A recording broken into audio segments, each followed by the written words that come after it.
చిత్తూరు జిల్లా గంగాధరరావు నెల్లూరు నియోజకవర్గం కార్వేటి నగర మండల కేంద్రంలో ఎంపీపీ లతా బాలాజీ సర్పంచ్ ధనంజయ వర్మ ఆడుదాం ఆంధ్ర కార్యక్రమంలో ముఖ్య అతిథిగా పాల్గొని ఎంపీపీ క్రికెట్ బ్యాటింగ్ చేతపట్టి బంతిని కొట్టి లాంఛనంగా ప్రారంభించారు.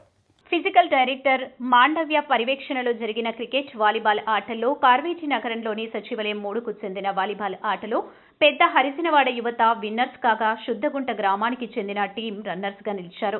సచివాలయం 1కి చెందిన క్రికెట్ ఆటలో యువత పోటీపడి కింగ్స్ మరియు ఎన్ఎస్ అలీ టీంలు రన్నర్స్ గా నిలిచాయి. ఈ కార్యక్రమానికి ఎంపీపీతో పాటు MPDO Mohan Murali, MRO Ravikumar, YCP నాయకులు, సచివాలయ సిబ్బంది, వైద్య సిబ్బంది, యువకులు పాల్గొన్నారు.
టెన్షన్తో సార్ చెమటలు పట్టేస్తున్నారు, చూసి నాకు బాధేస్తా ఉంది.